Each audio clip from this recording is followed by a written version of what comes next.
अशोक उत्तर की ओर चलना प्रारंभ करता है एवं 40 मीटर चलने के बाद वह बाईं ओर मुड़ जाता है और फिर 40 मीटर चलता है। इसके बाद वह बाईं ओर मुड़ जाता है और 30 मीटर चलता है। वह फिर बाईं ओर मुड़ जाता है और 50 मीटर चलता है। बताएं कि वह अपने प्रारंभिक स्थान से कितनी दूरी पर है। ओके, यह क्वेश्चंस बहुत ही सिंपल है। ओके, देखिए मैं इसको कैसे इजीली सॉल्व कर रहा हूँ। ओके, सबसे पहले क्वेश्चंस क्या दिया हुआ है, देखिए अशोक उत्तर की ओर चलना प्रारंभ करता है। ओके, तो सबसे पहले मैं अशोक का इनिशियल पॉइंट्स यहाँ पे मान लेता हूँ। ओके, देखिए इस पॉइंट से अशोक जो है वह उत्तर की डायरेक्शंस में 40 मीटर का डिस्टेंस कवर कर रहा है। ओके, तो देखिए यहाँ पे उत्तर का डायरेक्शंस ऊपर की ओर होता है। ओके, तो ऊपर की ओर अशोक 40 मीटर का डिस्टेंस कवर कर रहा है। ओके, अब देखिए अब क्वेश्चंस क्या कह रहा है, इसके बाद वह बाईं ओर मुड़ जाता है और 40 मीटर चलता है। ओके, इस पॉइंट से वह बाईं ओर मुड़ करके 40 मीटर का डिस्टेंस कवर कर रहा है। तो यहाँ पे समझने वाली बात यह है कि यदि कोई व्यक्ति उत्तर की ओर जा रहा हो और वहां से वह यदि बाएं की ओर मुड़ेगा तो वह किस डायरेक्शन में जाएगा, वह वेस्ट की डायरेक्शन में जाएगा। ओके, तो इस पॉइंट से वह वेस्ट की डायरेक्शन में 40 मीटर का डिस्टेंस कवर कर रहा है। ओके, तो अब देखिए अब क्वेश्चंस क्या कह रहा है। ओके, इसके बाद फिर वह बाईं ओर मुड़ जाता है और 30 मीटर चलता है। ओके, तो इस पॉइंट से अशोक बाईं ओर मुड़ करके 30 मीटर का डिस्टेंस कवर कर रहा है। तो यहाँ पे समझने वाली बात यह है कि यदि कोई व्यक्ति वेस्ट की डायरेक्शन में जा रहा हो और वहां से वह यदि बाएं की ओर मुड़ेगा तो वह किस डायरेक्शन में जाएगा, वह साउथ की डायरेक्शन में जाएगा। ओके, तो इस पॉइंट से अशोक साउथ की डायरेक्शन में 30 मीटर का डिस्टेंस कवर कर रहा है। ओके, तो देखिए यहाँ पे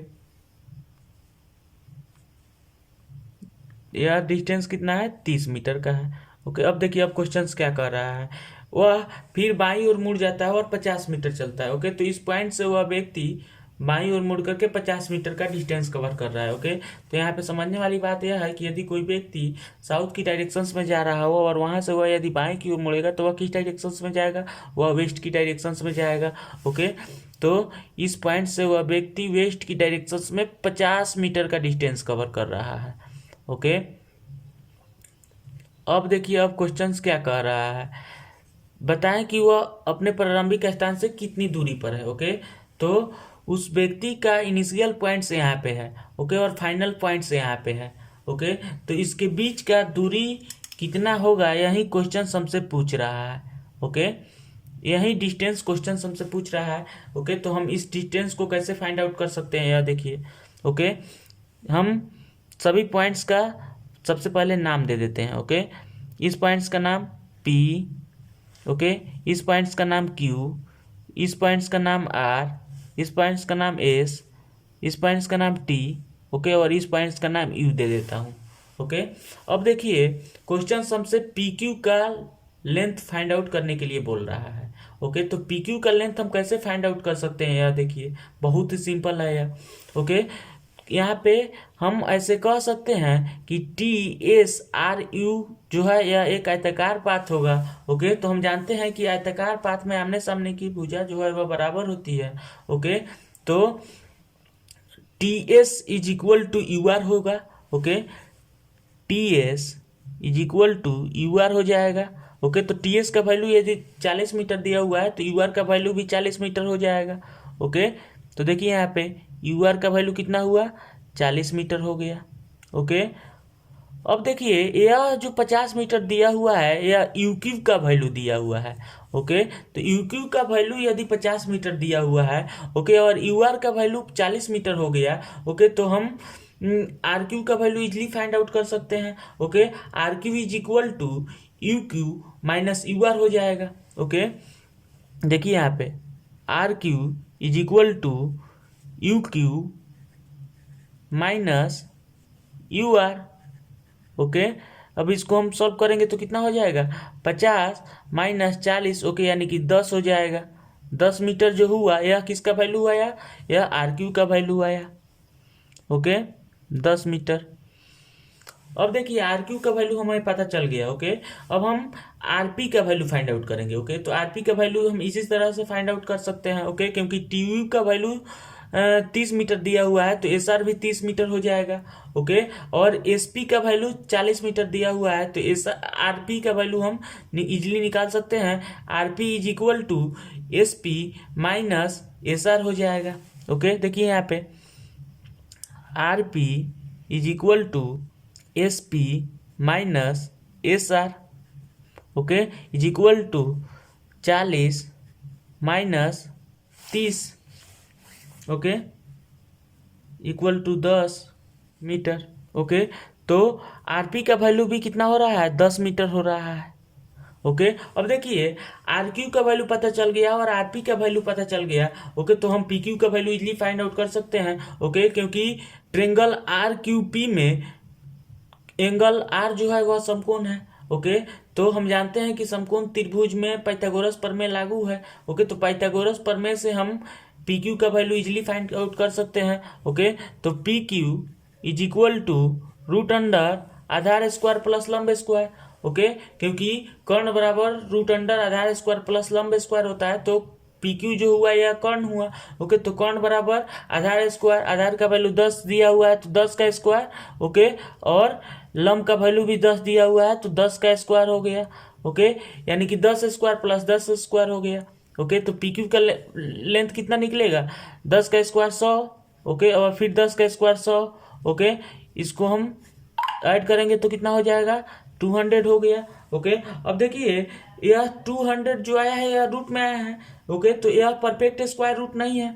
ओके, यानी कि इसका वैल्यू 14 पॉइंट समथिंग के पास आना चाहिए। ओके, यानी कि 14.1 आना चाहिए, क्योंकि 14 का स्क्वायर 196 होता है। ओके, तो 200 दिया हुआ है तो 14.1 के समथिंग आना चाहिए। ओके, तो पी क्यू का लेंथ जो है वह 14.1 आ रहा है। ओके, तो देखिए यहाँ पे ऑप्शंस में इसमें से कोई भी नहीं दिया हुआ है। ओके, तो इसका आंसर क्या हो जाएगा, 5 हो जाएगा। ओके, नन ऑफ दीज हो जाएगा। ओके, आई होप आपको समझ में आ गया। ओके, देखिए मैं इसको फिर से आपको समझा दे रहा हूँ। ओके, क्वेश्चंस कह रहा है कि अशोक उत्तर की ओर चलना प्रारंभ करता है। ओके, तो मान लेते हैं कि अशोक का इनिशियल पॉइंट्स पी है। ओके, पी पॉइंट से अशोक उत्तर की ओर 40 मीटर का डिस्टेंस कवर करके एस पॉइंट पे पहुंच जा रहा है। ओके, क्वेश्चंस कर रहा है कि एस पॉइंट से वह फिर बाईं ओर मुड़ करके 40 मीटर का डिस्टेंस कवर कर रहा है। ओके, तो यहाँ पे समझने वाली बात यह है कि यदि कोई व्यक्ति नॉर्थ की डायरेक्शंस में जा रहा हो और वहां से वह यदि बाएं की ओर मुड़ेगा तो वह किस डायरेक्शंस में जाएगा, वह वेस्ट की डायरेक्शंस में जाएगा। तो इस पॉइंट से वह वेस्ट की डायरेक्शंस में 40 मीटर का डिस्टेंस कवर करके बिंदु टी पर पहुंच गया है। ओके, अब देखिए अब क्वेश्चंस क्या कर रहा है कि इसके बाद फिर वह बाईं ओर मुड़ करके 30 मीटर का डिस्टेंस कवर कर रहा है। ओके, तो यहाँ पे समझने वाली बात यह है कि यदि कोई व्यक्ति वेस्ट की डायरेक्शंस में जा रहा हो और वहां से वह यदि बाईं की ओर मुड़ेगा तो वह किस डायरेक्शंस में जाएगा, वह साउथ की डायरेक्शंस में जाएगा। ओके, तो टी पॉइंट से वह व्यक्ति साउथ की डायरेक्शंस में 30 मीटर का डिस्टेंस कवर करके बिंदु यू पर पहुंच गया है। ओके, अब देखिए क्वेश्चंस क्या कर रहा है, वह फिर बाईं ओर मुड़ जाता है और 50 मीटर चलता है। ओके, यानी कि यू पॉइंट से वह बाईं ओर मुड़ करके 50 मीटर का डिस्टेंस कवर कर रहा है। तो यहाँ पे समझने वाली बात यह है कि यदि कोई व्यक्ति साउथ की डायरेक्शंस में जा रहा हो और वहां से वह यदि बाईं की ओर मुड़ेगा तो वह किस डायरेक्शंस में जाएगा, वह ईस्ट की डायरेक्शंस में जाएगा। ओके, तो यू पॉइंट से वह व्यक्ति ईस्ट की डायरेक्शंस में 50 मीटर का डिस्टेंस कवर करके बिंदु क्यू पर पहुंच जा रहा है। ओके, अब क्वेश्चन कह रहा है कि बताए कि वह अपने प्रारंभिक स्थान से कितनी दूरी पर है। ओके, तो उस व्यक्ति का प्रारंभिक स्थान पी पे है। ओके, और फाइनल स्थान क्यू पे है। तो पी क्यू का लेंथ हमसे क्वेश्चन पूछ रहा है। ओके, तो पी क्यू का लेंथ हम कैसे फाइंड आउट कर सकते हैं। ओके, देखिए यहाँ पे यदि हमें आर क्यू और आर पी का वैल्यू पता होगा तो हम पी क्यू का वैल्यू फाइंड आउट कर सकते हैं। ओके, तो आर क्यू का वैल्यू मैंने यहाँ पे देखिए कैसे फाइंड आउट किया है। ओके, तो हम ऐसे कह सकते हैं कि आर एस टी यू जो हुआ यह एक आयताकार क्षेत्र हुआ। तो आयताकार क्षेत्र में आमने सामने की भुजा जो है वह बराबर होती है। ओके, तो टी ए से यदि 40 मीटर दिया हुआ है तो यू आर भी 40 मीटर होगा। ओके, तो देखिए यू आर जब 40 मीटर हो रहा है, ओके, तो यू क्यू का वैल्यू 50 मीटर दिया हुआ है। ओके, तो आर क्यू का वैल्यू 50 माइनस 40 ओके, यानी कि 10 हो जाएगा। ओके, और अब हम आरपी का वैल्यू फाइंड आउट करेंगे। ओके, तो टी यू का वैल्यू 30 मीटर दिया हुआ है तो एस आर भी 30 मीटर हो जाएगा। ओके, तो एस पी का वैल्यू 40 मीटर दिया हुआ है। ओके, तो हमें आरपी का वैल्यू फाइंड आउट करना है। तो RP is equal to S P minus S R हो जाएगा। ओके, यानी कि 40 माइनस 30 हो जाएगा, यानी कि 10 मीटर हो गया। ओके, आर क्यू और आर पी का वैल्यू 10-10 मीटर फाइंड आउट हो गया है। ओके, तो पी क्यू जो हुआ यह एक कर्ण हुआ। ओके, तो कर्ण बराबर रूट अंदर आधार स्क्वायर प्लस लंब स्क्वायर होता है। ओके, तो आधार का वैल्यू भी 10 मीटर दिया हुआ है और लंब का वैल्यू भी 10 मीटर दिया हुआ है। ओके, सॉल्व करेंगे तो रूट 200 हुआ, तो यह परफेक्ट स्क्वायर रूट नहीं है। ओके, तो 14.1 जो हुआ वो पी क्यू का लेंथ हो गया। ओके, तो इसका आंसर जो है 5 हो जाएगा, इनमें से कोई नहीं। ओके, यदि क्वेश्चन कहे कि वो अपने प्रारंभिक स्थान से किस दिशा की ओर है, ओके, तो वह अपने प्रारंभिक स्थान से, ओके, उत्तर और पूरब के दिशा में है। यानी कि यह सब डायरेक्शन हुआ उत्तर पूरब की दिशा में वह अभी है। ओके, आई होप आपको समझ में आ गया है। अब हम लोग नेक्स्ट क्लास में नेक्स्ट क्वेश्चन के साथ में मिलते हैं। तब तक के लिए बाय बाय, टेक केयर।